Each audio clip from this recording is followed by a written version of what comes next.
Welcome into the Thunder basketball universe. It is Wednesday, November 29th, which means the Thunder just got back from a quick road trip up north to Minnesota. Yes, it was cold. If it looked cold on the broadcast, it was freezing. I think it got down to like single digits, 7 degrees while we were up there. But the Thunder put on a pretty good show out there. It was a really fun game against the Timberwolves. Lost that game coming back to Oklahoma City, and now got a one game here at home against the Lakers. And so we've got to recap these last 3 or so games for you, because there were a couple of big moments, big highlights over the last few stretches of games here. Yeah, we're not going to gloss over the fact that you were cold inside So of the cold. arena I had a scarf Minnesota. on and everything. It's just I hadn't needed the gloves. I'm just a baby when it comes to cold temperatures. Well, this is kind of a neat stretch for the Thunder here to have quite a bit of time at home and also in the Central Time Zone. So, OKC had that homestand around Thanksgiving. You go up for one quick game to that final in-season tournament game up in Minneapolis. Come away with a loss there, but really hard-fought game. We'll get more into that.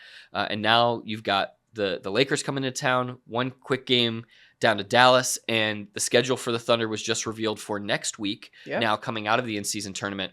Just a quick trip down to Houston. So again, OKC going to be able to really pile up some nice practice time here at home and get to kind of build on some of what we've seen here in the early going. Yeah, this will be a really nice stretch for OKC. And really the last couple of weeks have been really nice, just with the breaks in between games, really soaking up this time right now before things get really hectic later on this year. All right, so to unpack all of this, we thought we'd start with a fun segment of Stat of the Week. There were a couple of really big, noteworthy stats that came out of these last 3 games. So, Nick Gallo, I'll start with you. All right. So, my stat is 44 points and 12 assists. And that is what the Thunder bench is averaging over the last 7 games. So, those types of numbers, that would put you in like the top 2 or 3 bench units in the entire NBA over the course of the season. So OKC's been doing a really nice job of getting contributions up and down the lineup and utilizing those opportunities to build on advantages or cut into deficits in that, end of first quarter, beginning of second quarter time frame, end of third quarter, beginning of fourth quarter time frame. The best part of all of it is it's not just one singular guy who's coming in off the bench, like, 6-man sort of situation. It's like every single night, it is a different guy for the Thunder coming off the bench and adding those contributions wherever they may be needed, right? Maybe a guy like Jay Will, who's now, paired with Chet Holmgren out there, and they really needed that big man duo kind of dynamic out there. Or maybe it's Isaiah Joe going out there and just lighting it up like we know that he can. Or Aaron Wiggins in Minnesota, who comes in the fourth quarter and has 8 points to really help kind of rev up some of that Thunder offense. It has just been a different guy each and every night. Yeah, 5 different bench players have scored in double figures during this 7-game span. So it's been, Cason Wallace, and it's Aaron Wiggins, as you mentioned. Kenrich Williams came in and had a really nice performance. So OKC has been able to leverage, who has either got a hot shooting hand, like Isaiah Joe has a couple of these games, or figured out what matchup works best, or which guy is, making quick decisions. Wiggins is kind of the perfect example, just top of mind thinking about last night in Minnesota. When the Timberwolves went to that zone defense, Wiggins was really good about making quick decisions about whether to take those corner threes when he got them, or to attack closeouts, or to cut through the middle of the lane and kind of fill that space right there at the nail. Mark Daigneault can go to any number of these guys, not just during those time periods that I mentioned earlier, but can slide them into crunch time as well if they're playing well. And that speaks to their readiness, their professionalism, because that is a really tough thing to do, to be able to come in at such a high-pressure moment.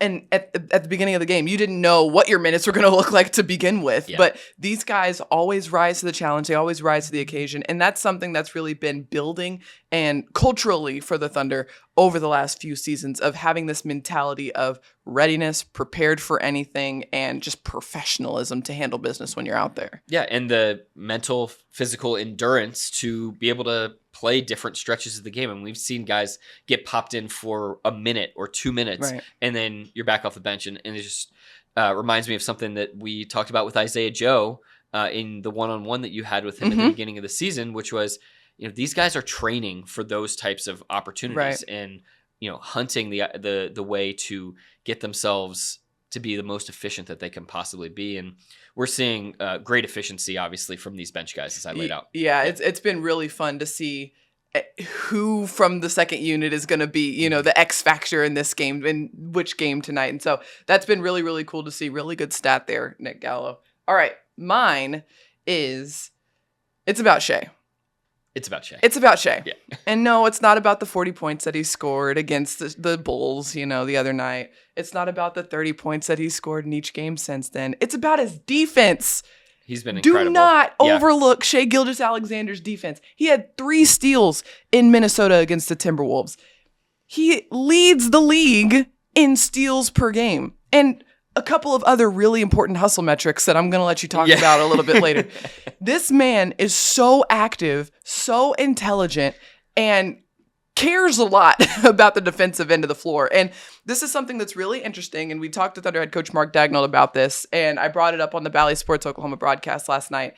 But if you watch Shai on defense, most of his steals are happening off the ball.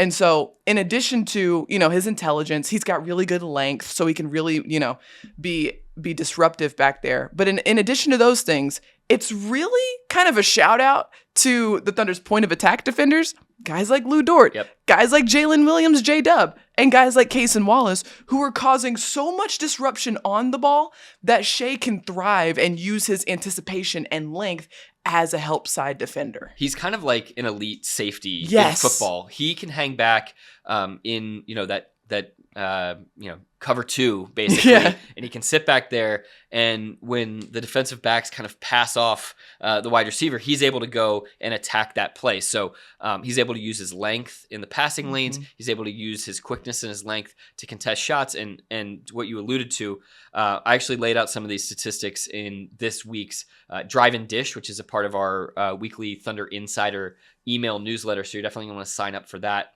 to get these types of insights here. But Shai, he ranks in the top 10 in 5 defensive hustle categories. One of them, steals per game, first in the NBA. But he's also in the top 10 in stocks, which is steals and blocks combined, deflections, loose balls recovered, and contested 3-pointers. He's actually first in the NBA in that, over 4 a game.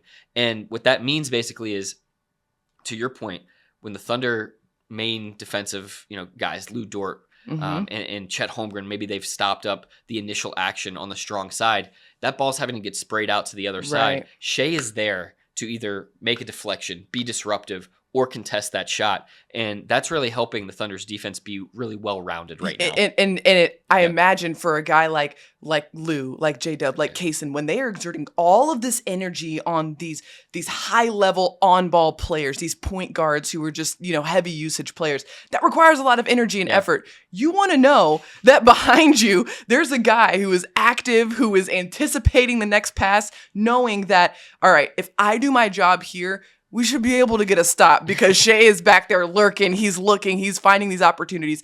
And you got a guy like Chet Holmgren at the rim as a second line of defense as well. This is what people mean when they say an excellent team defender, an excellent system defender. And what we've seen that's also really cool is that in some portions of the game too, Shai's been used as a primary defender as well. One of those guys that's lined up late game against, the other night, Tyrese Maxey, when the Thunder played against Philadelphia at home. So we've seen that he can handle those types of matchups too, but he can also have the humility, the poise, and the awareness to be in that help side team defender role too. It all comes down to care factor. Yeah. And Shai has told us time and time again, all of the great players, they play defense. They defend with urgency and they defend with intelligence. And he's a guy that obviously wants to be a great player and wants this team to be great. And in order to do that, you gotta give 100% on the defensive end because 50% of basketball is defense. So if you're only showing up for half of the game, that's not entirely helpful to the team. And this is exactly what Shai tells us all the time. And he started so many answers with, to be the player that I want to be, I have to do blank. I have to do blank. And this was more related to offense, but even at the beginning of the year, he said something to the effect of I was watching The Last Dance And if Michael Jordan had to do this, right. then I have to do it too. And in that That's context, I think Shai was talking about, Michael really integrating himself in the Bulls triangle offense. But the same can be said with the way that, a guy like Jordan attacked his role as a primary defender and a team defender as well on those Bulls teams. And I think Shai, as a student of the game, is understanding his place in all of that and what he has to do to get to the levels that he wants to get to. Yeah, he's been extremely effective and impactful on the defensive end, and it's been consistent. It hasn't wavered, it hasn't ebbed and flowed. So as consistently as he's scoring the basketball, you better believe that he is bringing that same energy, effort, and intensity to the defensive end every single night. I just wanted to point that out because people can gloss over it, seeing all these big fancy numbers, the 30 points per game, the assists, the amazing razzle-dazzle up and under reverse layups, the fadeaways, and he can do that. Yes. The pump fake step-through finger roll was so nasty. It was. I don't know how that ball went through the hoop, but Shai is a magician. But he's also, I just want to point out that he's bringing it on both ends of the floor, and that just is what makes him such a complete player, and obviously very impactful for this Thunder team. It's just hitting me Shai is this amazing left brain creative, right brain organized, logical, in the system defensively. It's really, really cool to see. It's very interesting balance there. Yeah. And he does a great job of it, obviously. All right, we're talking about defense. So let's bring it back to Minnesota last night, because defense was number one. There was top line headline of this game for both teams. Because Minnesota, the best defense in the league right now, they are so good in the half court when it comes to defense.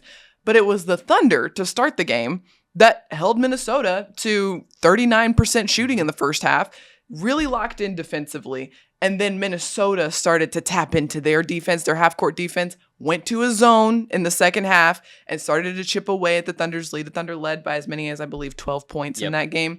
Minnesota went to a zone. OKC started to stall a little bit offensively, and it was that Minnesota defense there that really started to really help this game shift into the Timberwolves' favor. Yeah, the Thunder really put Minnesota on their heels in that first half, scored over 60 points, shot about 55% from the field. And this is a Minnesota defense that's been the best in the league all year long, and they play the way they play. I mean, when you get a guy like Rudy Gobert, you're typically going to just, play your drop coverage, you're going to protect the rim, and you're going to use your length to swarm around the perimeter and be disruptive. That was not working at all against the Thunder in that first half of the game. And so, the Thunder forced Minnesota to go to a plan B. That's a win in sort of the game inside of the game. Now, the next level to that is OKC being able to execute against that zone defense just as effectively as they did against the other type of defense, that drop coverage. Ultimately, what ended up happening, though, is that lead got shrunk down, got chopped away, and this was a possession after possession game for basically the entire last 18 minutes of the game. It was truly like a defensive battle for the final stretch of the game. And for the second straight game, what we saw from OKC, Minnesota took a lead in this fourth quarter, and they kind of held on to maybe a 2 to 3 point lead. It kind of ebbed and flowed over the last 5 minutes of the game. But the Thunder stayed in it. They did not let the game get away from them. They didn't let it get out of control. They kept themselves within arm's reach. And ultimately, it came down to the last shot that the Thunder had an opportunity to tie the game. Now, they missed the shot, but they were in the position to tie the game and send it into overtime. Flashback a couple of days before that, the Thunder was in a very similar situation against the 76ers, where the Thunder's offense, they didn't have it going. They did not have their their fastball offensively. And Philadelphia had the momentum. The Thunder stayed in it. The lead got out to double digits, but didn't let it get out of hand and completely out of reach. And then in the last minute or so, the Thunder's in a position to try to tie the game again. And so I just felt like these last two games are a really good example of the Thunder's situational execution and learning how to put themselves in a position even when the offense isn't necessarily going the way that they would like it to go. I have some stats from that Philadelphia game that I also included in the drive and dish that I mentioned earlier. You might want to go read that if you haven't yet. These stats are going to blow your mind. The final 49 seconds against Philadelphia, the Thunder scored on 6 straight possessions. They scored 13 points in 49 seconds of play. Now, Philadelphia made 8 of 10 free throws down the stretch. You can't control that. Right. But when you think about that situational execution that you're talking about, Paris, to score 13 points in 49 seconds, to be able to get the fouls made that you needed to get, to be able to trap. They got a turnover. Kenrich Williams took a charge at one point. The Thunder got enough possessions, just created enough cracks at it over the course of that final 49 seconds to have a chance. It ended up being a 4-point game, but you get a few extra misses at the free throw line, or something goes slightly differently. You're able to get a steal in the backcourt instead. Suddenly you've executed your way into, just like in Minnesota, having a shot to tie the game, to send it overtime, or maybe win at the buzzer. Kind of a similar situation to what we saw in Golden State that did go the Thunder's way. Right. These games are not always going to go OKC's way, but time and again, they're showing that they have the mental fortitude and the understanding of these late game situations to put themselves in a position to have Chet Holmgren's three from the corner go in like it did in Golden State. You just come up a little bit short these past two times. Yeah, there are a lot of lessons in those late game situations. And we were talking to Aaron Wiggins about this post game yesterday. And, he was put into the situation, hadn't been in those clutch time situations previously this season, but obviously came up with a couple of big time threes, a really nice layup as well, and defended really well. But he pointed out, those possessions matter, but not just those possessions in a vacuum. The whole game, possessions matter, because the Thunder against Minnesota had a really dry third quarter. They did not have anything offensively, really. That's when Minnesota went to the zone. The Thunder was trying to crack it, got really sticky offensively. Yeah. The offense started to stagnate a little bit. And that's when Minnesota started to kind of turn the tides in their favor. And to what Aaron was saying was basically, giving yourself a chance also includes not getting stagnant, not letting your offense dry up, or let, Minnesota take momentum of the game in a previous quarter. That's going to help you in that fourth quarter clutch time stretch as well. Yeah, and that's the 20, we see that like 24-second defense where the Thunder can really dig in. We see the 24-second offense where the Thunder is really working to execute, possession after possession, or pass after pass after pass. But then there's also the 48-minute execution, and the execution between timeouts, the execution, between the quarter breaks, and like, how is the Thunder coming out of the locker room? How is the Thunder transitioning from when the starters are in to when the bench is in, and vice versa? And so all of that is stuff that you're like working on that stuff constantly throughout the season. And sometimes it's going great, and sometimes you've got to boost it a little bit. Sometimes you got to plug your finger in the dam on something that's not going so well, or put a fire out here.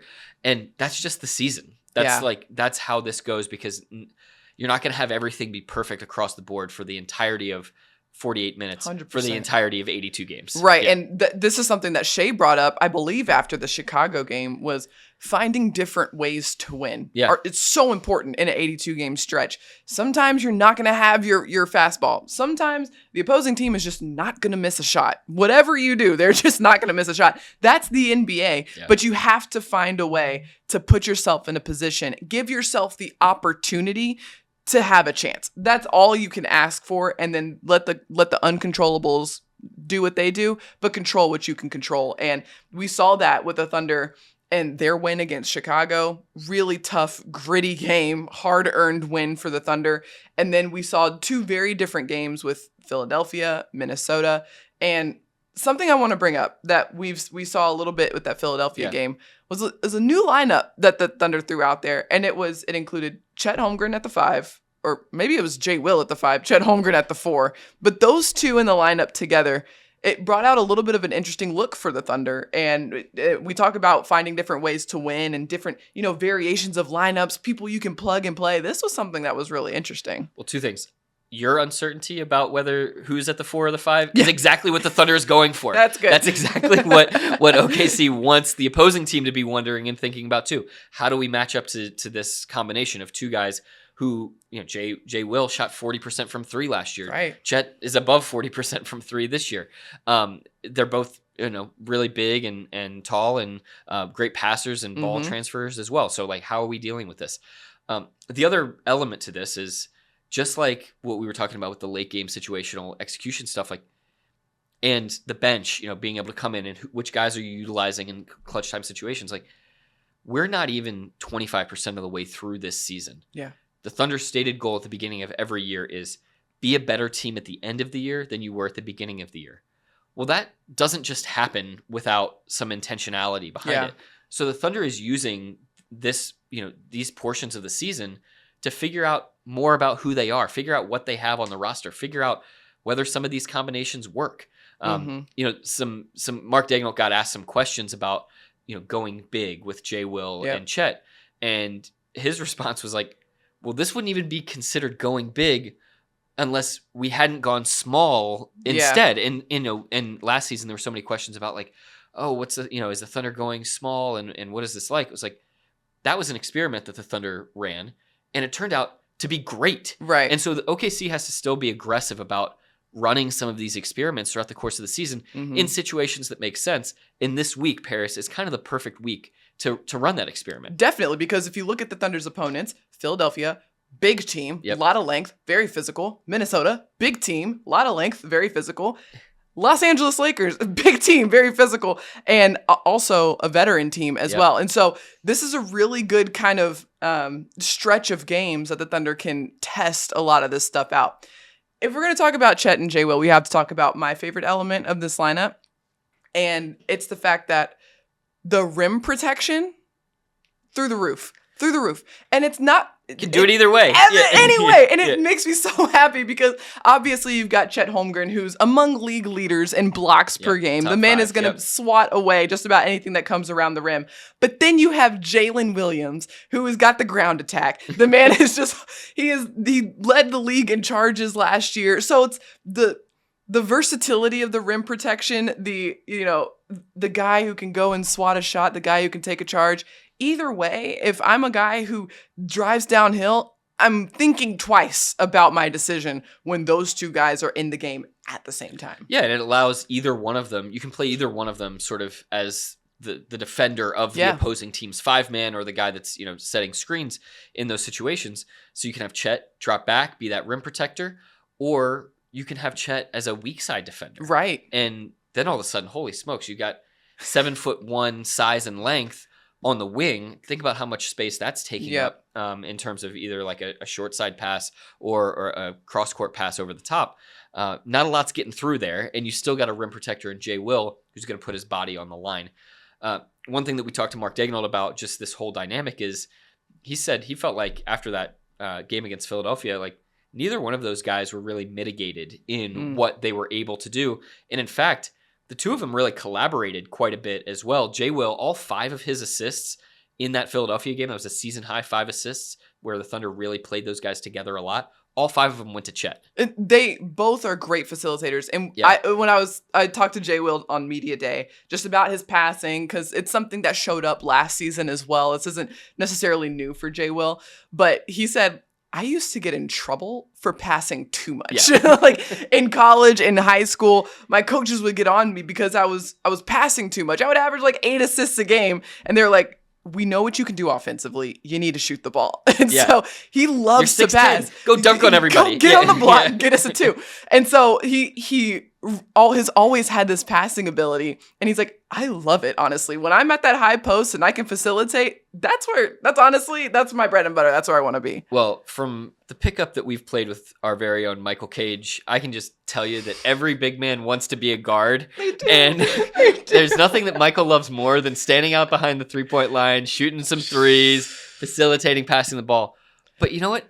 In the modern NBA, Michael would have been spot on. That's exactly what you need out of these guys. And Jay Will and Chet obviously able to provide that for this group. What are you about to say? Here's the thing. That would work for Mike if he wasn't a foot taller than everyone else that played in the church league.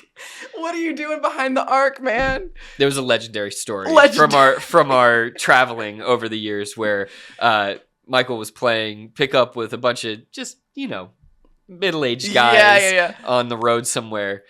And one of the guys he was playing with was just so mad at Michael for not going and standing down on the block the entire time.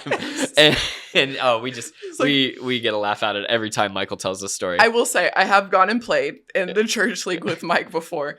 And there is a slight benefit. There's a slight benefit to being on Michael's team when he Slight to have an NBA player on your team? I mean when he's it's a really not on good the block. benefit. Well, I mean when he is not just straight up being a monster in the post and Doing he wants the Statue of Liberty. Yes, exactly. Yeah. And he's, at the trail spot in the 3 or behind the 3-point line. The other team's biggest player is guarding Michael. All the time. And it's typically not like a height biggest player. It's like a strength biggest player. So the rim's wide open. If Michael is just posted up behind the 3-point line, that big presence under the rim is out of the way and you can go for a layup. It's great. What a perfect allegory. I didn't even know that you were planning to go this direction. But this is another amazing benefit that the Thunder has uncovered with both of these big guys. And we saw it last night against Minnesota when the Thunder's offense was really humming in that first half against Minnesota. I haven't gone back to look at the numbers, but the pure number of touches that Chet Holmgren got, the Thunder just kept peppering him with the ball out at the top of the key, either kind of at either one of the slots or really right at the top of the arc. And what that was doing, it was forcing Rudy Gobert to just be engaged with him. Yeah. You would see it every time Chet would have the ball. Rudy would have to come up and get his feet up above the free throw line. He did not want to go out there. He didn't want to. As soon as Chet got off the ball, Rudy was sinking back down. And then ball came right back to Chet, and Rudy had to come back up. And just that level of defensive engagement that we're seeing Chet and J. Will force the opposing team's bigs to make, that's freeing up so much stuff. There's an amazing play in that Chicago game where in the first quarter, Chet gets the ball at the top of the key, and Nikola Vucevic is like reluctantly coming up to try to take away that 3-point shot. Well, all Chet has to do is swing the ball quickly, one crisp pass to the wing for Lou Dort. And Dort's got a straight line drive to the rim. Right. And it's too much ground for Vucevic to cover to get back to the rim in time to protect it. That is creating a layup just by being a threat from behind the arc. Just causing dilemmas, forcing teams into dilemmas. That's all the Thunder is working to do when they are shifting around these lineups and player combinations and testing the waters. This is what they're trying to uncover. What are we unlocking here by bringing J. Will and Chet into the game at the same time? What are some of the things that aren't available in other lineups that are available here? And the Thunder constantly learning about their team, constantly observing everything out there on the floor, and still learning a guy like Chet Holmgren. This is his first year in the NBA, not even 25% into his first season. So the Thunder has a lot to learn about him and how he fits into, different lineups and player combinations out there on the floor. And it's so cool to just see Chet working in total tandem with all of his teammates. He's not forcing stuff on the offensive end. He's not like flying over wildly to try to chase block shots either. Like it feels like most of his blocks are pretty measured and like we never say this, but like in the flow of the defense, in the defensive shell is when a lot of these are coming. And that integrity that he's maintaining in his own game is allowing other guys to do their jobs as well. I mean, I think about a guy who's really an unsung hero from last night's game, even though the Thunder lost, J-Dub. J-Dub was able to play straight up man-to-man on Karl Anthony Towns all night long, knowing that Chet was going to be in help side position the entire night. J-Dub was able to stay physical. He was able to get up into Towns' airspace, and he forced Towns, multi-time All-Star now, into 9 points on 2 of 7 shooting and 5 turnovers in the game. Yeah. That's incredible to hold a guy to that low of an output, especially when Towns came in. He was one of the most efficient players in the game. He was 50, 40, 90 coming into the game. Yeah, and the Thunder's versatility on just the guys that they can plug in defensively. Kenrich Williams saw time on Karl Anthony Towns, and of course, guys like J. Will and Chet as well. But just the versatility of the Thunder's defense, different guys they can plug and play. So much to uncover still this season, but it has been really cool to see different guys get different opportunities. All right, we are going to take a short break here, but do not go anywhere. We have a very special interview with a very special guest right after this. Don't go anywhere. You're not going to want to miss it.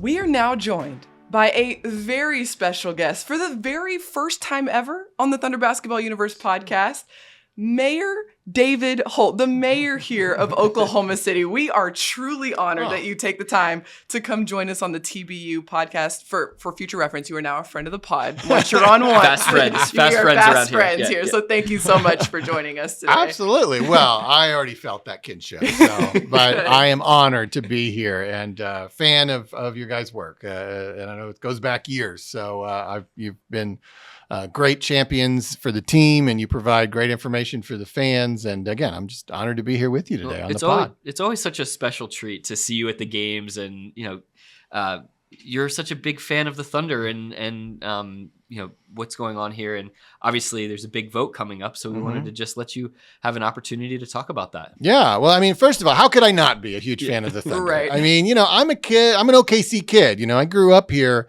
I'm well aware of the time period when our sports teams played Lubbock. I mean, like this is, we were more likely to play Paris, Texas than Paris, France. I mean, so, the game changer that the arrival of the NBA has been for our community is certainly meant so much to me and so many other people. And I think if you've lived here as long as I have, my whole life, it certainly means even more. So, it's still 15 years later. 17 if you count the Hornets, being able to walk into that arena and see our NBA team playing versus the Celtics or the Knicks or the Lakers, it's surreal. And I hope I never lose that feeling. What's so interesting, I mean, just last night, Chet Holmgren was talking about, we were up in Minnesota, and he said how much of a privilege it was that he got to grow up in one of the 30 NBA cities in the country, and that was not lost on him. So yeah, it's really special, obviously, to have not only this here, but almost everybody here has gotten to see this be built up from the ground level. I'll add to this too a little bit. I had the opportunity to go to Australia this summer, and going there, seeing the amount of Thunder jerseys across the world. That just speaks to the global impact that an NBA team can have. And I imagine that you've experienced similar things as well. So obviously I'd have been thrilled to have any major league professional sports team, but I think we really lucked out having a team in a sport that's truly global. And, look, a lot of people love the NFL and the MLB, and I'm a fan too, but those are not sports that are followed really outside of our borders in a couple other countries. Soccer is another global sport, but unfortunately our league in America has never ascended to that upper tier. But the best basketball in the world is played in the NBA, and it is a global sport that is followed, in every country. And so that's a whole nother element to this that has been so meaningful, and why it's so important that we maintain this relationship forever. And that's, what we're talking about today. We have a big vote coming up on December 12th, Tuesday, December 12th. And as we sit here, we're just barely a week away from people actually being to vote early. And we'll talk about that in a minute. But in a market our size, we have certain obligations too. The team does what it's supposed to do. It goes out there and it tries its hardest to get the best players and win the most games. But, we're the 42nd largest market.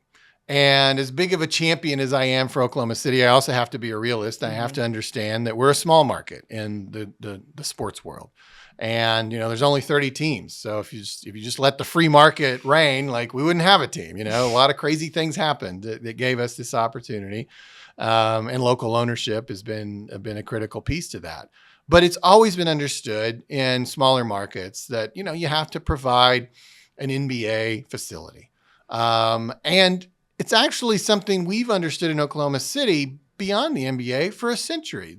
The arena we're proposing and voting on December 12th would be our fourth arena that we've built. This isn't something that's just for basketball.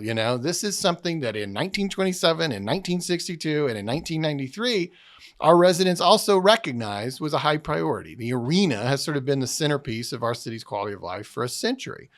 It's only in the last 15 years of that 100-year journey that, Major League Professional Sports has also become another benefit. To me, that's just one more reason to do it, But if we don't make that commitment, just like any other thing that we would or would not invest in, we can't expect to continue to enjoy that into perpetuity. And so, look, we have the league's smallest arena. We have the league's second cheapest arena. And, from a from an age standpoint, it's trending in the wrong direction, right? I mean, the oldest arena in the league other than MSG is 31 years old and we're 21. And this whole project's going to take the better part of a decade to implement. So like we have to plan now for the future. And again, like that's not just being driven by a conversation with the Thunder or the NBA. That's something we've done almost like clockwork for 100 years because there's other things that happen in this arena too that are pretty important to the quality of life and the economy of this community. People like living in a city that Paul McCartney comes to, people like living in a city that can host great comedy shows, and family shows. And it's just like, there's a lot of things that happen here, but clearly, yes, the team and the energy that its 41 games brings and hopefully more, has been really, really important. But the real thing that's less tangible that I believe in the most is what we were just kind of alluding to is just that brand and that identity and the way that having a major league professional sports team, and in this case, the NBA, elevates you to the top tier of American cities. And it just changed the way that we see ourselves and the way the world sees us. And there's a real world economic impact to that. Right. I'm the mayor. I talk to people who want to invest in or create jobs in our community more than anybody. And I recognize that in most cases, I just wouldn't even be having that conversation if we didn't have an NBA team because we just wouldn't be on their radar. People don't invest in, live in, visit cities they've never heard of. So like we overcome that barrier to some extent. There's always more to be done to elevate the profile of Oklahoma City. But the first step towards having that type of profile is getting a major league professional sports team. So it was just like I count the history of Oklahoma City as before and after, And 2008, when the Thunder arrived, was when things changed here. And we obviously don't ever want to lose that. We don't ever want to take what would be a historic gut punch of not making the right investments to secure this relationship forever. And, the beautiful thing about what's on the ballot on December 12th is that it comes with a 30-year commitment, 30 plus years commitment from the Thunder to be in this city. And then we can, rest and we can know that like for a generation, we'll have this status, we'll have this relationship with the team, and then we can worry about other things. But this is so critical to so many things about our city. And that's the bottom line I tell people is whether you like basketball or not, it's like, did you like all the James Beard Award-winning restaurants? Do you like the ballet? Do you like Lyric? Do you like the Philharmonic? Do you like our museums? Do you like the developments, Okana and Convergence and the what's happening in Bricktown? It's like, all of that goes hand in hand with this, whether you go to a basketball game or not, because it's all about being in a big league city. And that's why the slogan of the campaign is Keep OKC Big League. It's not about the arena. It's not about the Thunder. It's operating at the highest level possible, which is like, this is who we are now, and we want to keep it that way. Yeah. And so you kind of mentioned like what's laid out in front of the voters come December 12th. What can you tell us just about maybe the plan and then some of the nuts and bolts about actually voting? Yeah. So what you're voting on December 12th is a 6-year 1-cent sales tax, which has been, kind of our method of building these quality of life initiatives over the last 30 years. The vote on December 12th will actually fall 2 days short of the 30th anniversary of MAPS 1 and the vote on this arena that we're sitting in right now. And that was for a 1-cent temporary sales tax. So our residents have gotten used to that. And because they're temporary, we're often able, as we are in this case, to propose something that doesn't increase the tax rate. So in Oklahoma City, you pay 8.625% on every purchase, and you've been doing that forever.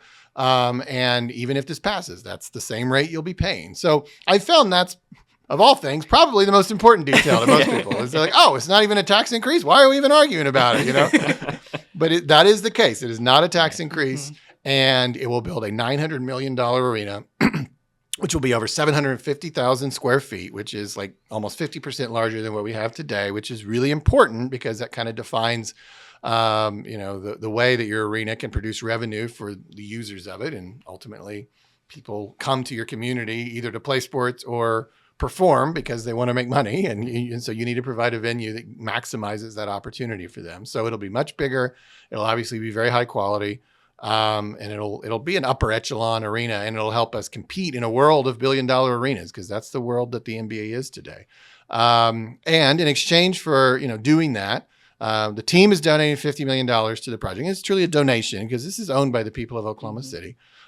which we've never had that before. I mean, people, you can argue about the amount, but like I'm used to zero here in Oklahoma City, and markets our size are used to zero. It's not apples to apples to compare, Oklahoma City to Detroit or San Francisco. I mean, like markets like Memphis and New Orleans that also built arenas for NBA teams got zero, and that's exactly what we got in the past. So the team is supporting it financially, which I'm appreciative of.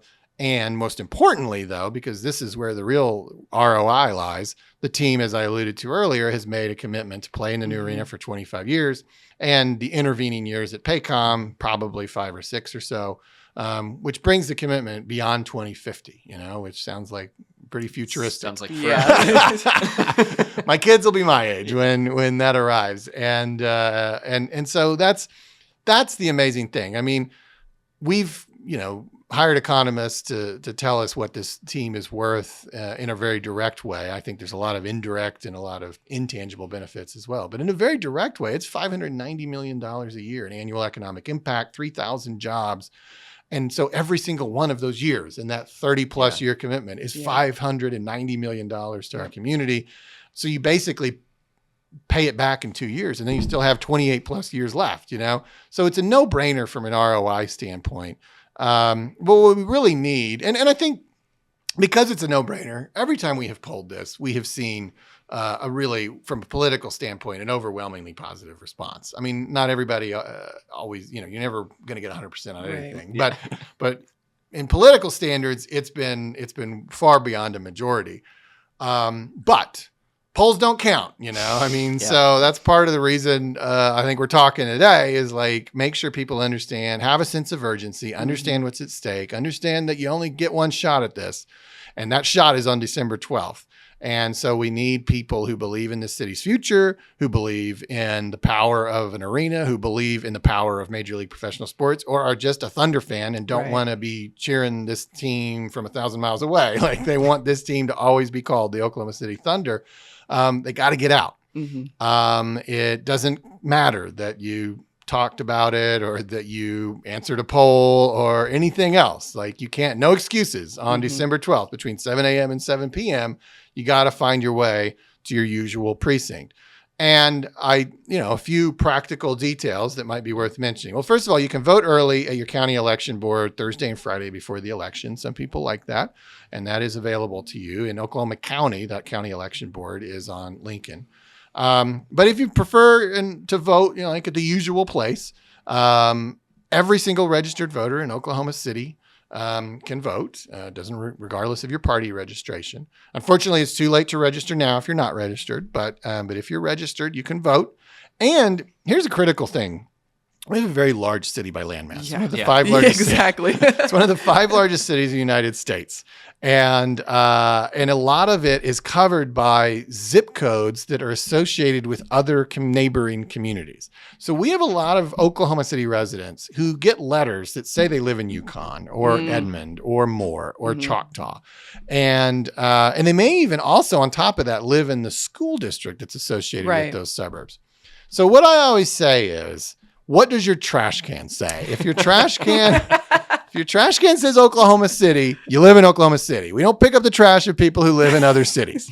So, because I have this conversation a lot, and we have a lot of residents on the fringes of the city who don't think they can vote in these elections. And so it's really critical. If you're listening to this podcast and you've been thinking about this, and you even thought, well, I can't vote on that. I live in Edmond. Please go walk to your garage and go look at your trash can. That's such great clarity for people. It's such a practical thing to think about. Perfect cheat code right there, just to figure it out. If you live in Oklahoma City and you get Oklahoma City services, you can vote in this election, and we need your support. And, look, Maps 4 had 40,000 people vote. Wow. I mean, this arena, I know that not everybody goes to a game as an Oklahoma City resident, but like this arena would represent almost half the voters. That's true. So I guess what I'm saying is like, you can make a difference. Your vote counts a lot in this election. It's like you're kind of voting for almost 20 other, men, women, and children in this city every time you cast a vote in one of these elections.